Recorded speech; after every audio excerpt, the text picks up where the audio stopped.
ఈ యొక్క సంవత్సరము కర్కాటక రాశి వారి యొక్క రాశి ఫలాన్ని చూద్దాం. కర్కాటక రాశి వారికి ఈ పరాభావన సంవత్సరము రాజ్యోగంతో పాటు పదునైన సవాళ్ళను కూడా విసిరబోతుంది.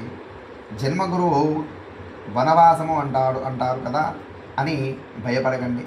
ఇక్కడ గురువు ఉచ్చస్థితిలో ఉండి మీకు రాజ్యాధికారం అంటే తేజస్సును ఇస్తున్నాడు. సమాజంలో మీ పలుకుబడి పెరుగుతుంది. విద్యార్థులకు ఇది స్వర్ణయుగము. అయితే అష్టమరాహు ద్వితీయ కేతువుల ప్రభావం వల్ల మీ యొక్క కుటుంబంలో ఆర్థిక విషయాల్లో కాస్త ఆచితూచి అడుగు వేయాలి. నోటి దురుసు తగ్గించుకుంటే ఈ జన్మ గురువు మిమ్మల్ని శిఖరాగ్రంగా నిలబెడతారు. ఈ యొక్క కర్కాటక రాశి యొక్క సంవత్సరంలో రాజ్యోగంతో పాటు పదునైన సవాలు కూడా విసిరే అవకాశం ఉంటుందండి. జన్మ గురువు వనవాసము అంటారు. అంటే ఇక్కడ గురువు ఉచ్చస్థితిలో ఉండి మీకు అంతా రాజ్యయోగాన్ని కలిగించే అవకాశం ఉంటుంది. సమాజంలో మీరు ఒక సమాజంలో తిరుగుతుండగా సమాజంలో మీకు మంచి పలుకుబడి రావడము, అదేవిధంగా ఈ యొక్క విద్యార్థులకు కూడా ఇది మంచి స్వర్ణయోగంగా మనం చెప్పుకోవచ్చు.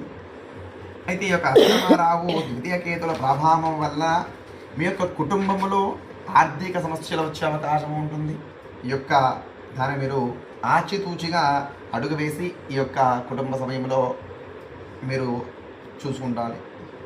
మీ యొక్క మాట తీరును ఎక్కడంటే అక్కడ మాట్లాడి మన యొక్క మాట వల్ల మనము చెడు అయ్యే అవకాశం ఉంటుంది. కాబట్టి మన యొక్క మాటను మనము దురుసుగా మాట్లాడకుండా ఆ యొక్క మాటను తగ్గించుకున్నట్టయితే ఈ యొక్క జన్మ గురువు మిమ్మల్ని అంటే ఒక మంచి శిఖరాస్థానంలో నిలబెట్టే అవకాశం ఉంటుంది.